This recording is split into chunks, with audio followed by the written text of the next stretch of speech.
ನಿಮಗ್ ಗೊತ್ತಾ ಗಣಪತಿ ಕರಿಕಿ ಯಾಕೆ ಇಡ್ತಾರ ಅಂತ? ಇದ್ರ ಹಿಂದೊಂದು ಚಲೋ ಸ್ಟೋರಿನ ಐತಿ, ಹೇಳ್ತೀನಿ ನೋಡ್ರಿ. ಒಂದು ಕಾಲ ಒಳಗ ಅನುರಾಸುರ ಅಂತ ಒಂದು ರಾಕ್ಷಸ ಇರ್ತೈತಿ. ಅದು ಸ್ವರ್ಗ ಒಳಗೆ ಹೋಗಿ ಬಹಳ ಈ ಜನಕ್ಕೆಲ್ಲ ಕಾಟ ಕೊಡ್ತಿರ್ತೈತಿ. ಅದ್ರ ಸಲುವಾಗಿ ಗಣೇಶ್ ನಮ್ಮ ಪ್ರೊಟೆಕ್ಟಿವ್ ಅಂತ ನಿಮಗೂ ಗೊತ್ತೈತಿ, ನನಗೂ ಗೊತ್ತೈತಿ. ಗಣೇಶ ಆ ರಾಕ್ಷಸನ ಜೊತೆ ಹೋರಾಡಕ್ ಸ್ಟಾರ್ಟ್ ಮಾಡಿಬಿಡ್ತಾನ. ಅವಾಗ ರಾಕ್ಷಸ ಬಾಯಿಯಿಂದ ಬೆಂಕಿನ ಬಿಡ್ಲಾಕ್ ಸ್ಟಾರ್ಟ್ ಮಾಡ್ತಾನ. ಅವಾಗ ಗಣಪತಿ ಏನ್ ಮಾಡ್ತಾನ, ಬೆಂಕಿನ ನುಂಗಿ ಬಿಡ್ತಾನ. ಬೆಂಕಿನೂ ನುಂಗ್ತಾನು, ಆಮೇಲೆ ರಾಕ್ಷಸನು ನುಂಗಿ ಬಿಡ್ತಾನ. ಅವಾಗ ಅವನ್ನ ಹೊಟ್ಟಿ ಒಳಗ್ ಪೂರ ಬೆಂಕಿ ಹತ್ತಿದಂಗ ಸ್ಟಾರ್ಟ್ ಮಾಡಿಬಿಡ್ತೈತಿ. ಅವಾಗ ಸೂರ್ಯ, ಚಂದ್ರ, ಮಹಾದೇವ, ವಿಷ್ಣು, ಬ್ರಹ್ಮ ಎಲ್ಲಾ ಬಂದ ಎಷ್ಟ ಟ್ರೈ ಮಾಡ್ತಾರೋ ಏನೂ ಆಗಂಗಿಲ್ಲ.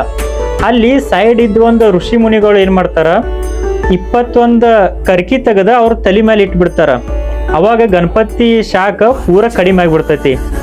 ಅಲ್ಲಿ ಹಿಡ್ಕೊಂಡ ಗಣಪತಿಗೆ ಕರ್ಕಿ ಅರ್ಪಣೆ ಮಾಡ್ಕೋತ ಬಂದಾರ.